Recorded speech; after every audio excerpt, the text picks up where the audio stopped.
സാക്ഷരതയിൽ നമ്മൾ വളരെ മുമ്പിലാണെങ്കിലും സാമ്പത്തിക സാക്ഷരതയിൽ അതിനപേക്ഷിച്ച് വളരെ പിറകിലാണ്. അതിനുള്ള പ്രധാനപ്പെട്ട ഒരു കാരണം സ്കൂളിൽ സാമ്പത്തിക സാക്ഷരത നൽകുന്നില്ല എന്നുള്ളതാണ്. കുട്ടികളെ ഫൈനാൻഷ്യലി ഇന്റലിജന്റ് ആക്കാൻ സഹായിക്കുന്ന ചില പോയിന്റ്സ് ആണ് ഞാൻ പറയുന്നത്. പറയാൻ പോകുന്ന പോയിന്റ്സുകളെല്ലാം കേൾക്കുമ്പോൾ വളരെ സിമ്പിൾ ആണ്, നിങ്ങൾ ഒരു പക്ഷേ കേട്ടതുമായിരിക്കും. പക്ഷേ ഇത് കുട്ടികളെ പഠിപ്പിച്ചെടുക്കുക, ട്രെയിൻ ചെയ്യിപ്പിച്ചെടുക്കുക എന്നുള്ളതാണ് ഏറ്റവും പ്രധാനപ്പെട്ട കാര്യം. ഒന്നാമത്തേത്, പണം എഫേർട്ടിലൂടെ ഉണ്ടാക്കിയെടുക്കുന്നതാണ്, വെറുതെ കിട്ടുന്നതല്ല എന്ന ബോധ്യം അവരിൽ ഉണ്ടാക്കിയെടുക്കണം എന്നുള്ളതാണ്. അതിനാദ്യം വേണ്ടത് ചോദിക്കുമ്പോഴൊക്കെ പണം കൊടുക്കുന്ന ശീലം പാരന്റ്സിന് ഉണ്ടെങ്കിൽ അത് ഒഴിവാക്കുക എന്നുള്ളതാണ്. പിന്നെ അവർ പണം ചോദിക്കുമ്പോഴൊക്കെ അവർക്ക് ചെയ്യാൻ കഴിയുന്ന തരത്തിലുള്ള എന്തെങ്കിലും ടാസ്ക് അവർക്ക് കൊടുക്കുക. എന്നിട്ട് ആ ടാസ്ക് കംപ്ലീറ്റ് ചെയ്താൽ മാത്രം അവർക്ക് പണം കൊടുക്കുക.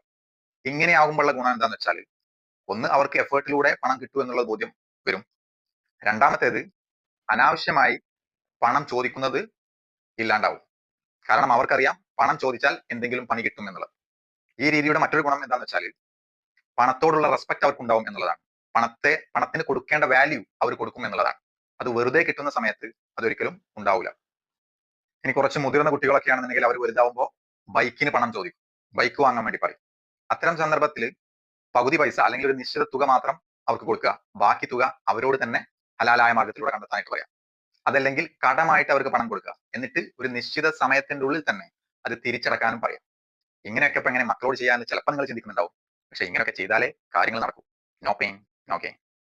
രണ്ടാമത്തെ പോയിന്റ്, വേസ്റ്റ് ആക്കലുകൾ കുറക്കുക എന്നുള്ളതാണ്.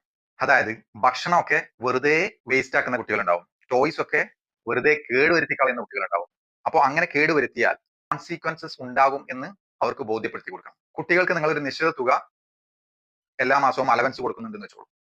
ഇത്തരം വേസ്റ്റ് ആക്കലുകൾ അല്ലെങ്കിൽ മോശം പ്രവർത്തികൾ നടത്തിയാൽ ആ അലവൻസിൽ നിന്ന് എമൗണ്ട് കട്ട് ചെയ്യുക. ഇത് അവന് പറഞ്ഞ് ബോധ്യപ്പെടുത്തി കൊടുക്കും വേണം. ഇനി ഒരു കുട്ടി സൈക്കിൾ കേടുവരുത്തി എന്ന് വെച്ചോളൂ.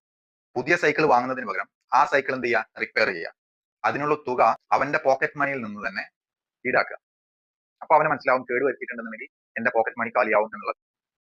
അത് മാത്രമല്ല, ഒരു സാധനം കേട് വന്നാൽ പുതിയത് വാങ്ങുക എന്നുള്ളതല്ല ഫസ്റ്റ് ഓപ്ഷൻ, മറിച്ച് അത് റിപ്പയർ ചെയ്യുകയാണ് എന്നുള്ള ലെസണും കൂടെ അവൻ പഠിക്കും. കുട്ടികളെ ബോധ്യപ്പെടുത്തേണ്ട മൂന്നാമത്തെ കാര്യം എന്താണെന്ന് വെച്ചാൽ, പണത്തിന് ലിമിറ്റ് ഉണ്ട് എന്നുള്ളതാണ്.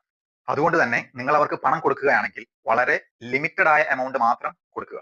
അതിലൂടെ അവരെന്ത് പഠിക്കും? കിട്ടിയ പണം വെച്ച് എങ്ങനെ അവരുടെ ആവശ്യങ്ങൾ മാനേജ് ചെയ്യാം എന്നുള്ളത് പഠിക്കാനുള്ള സാധ്യതയുണ്ട്. എന്ന് വെച്ചാൽ ബഡ്ജറ്റിംഗ് പഠിക്കും, അല്ലെങ്കിൽ അതിന്റെ ആവശ്യം അവർ മനസ്സിലാക്കും. അവർക്ക് ഇഷ്ടപ്പെട്ട സാധനങ്ങൾ വാങ്ങാനുള്ള ആഗ്രഹം എങ്ങനെ കൺട്രോൾ ചെയ്യാം എന്നും ഇൻഷാ അള്ളാഹ് ഇതിലൂടെ അവർ പഠിക്കും. ഇനി പ്രധാനപ്പെട്ട മറ്റൊരു 3 പോയിന്റുമായിട്ട് ഇൻഷാ അള്ളാഹ് അടുത്ത വീഡിയോയിൽ കാണാം. That's all for now. This is Salim signing off. Barakah in your wealth, peace in your heart.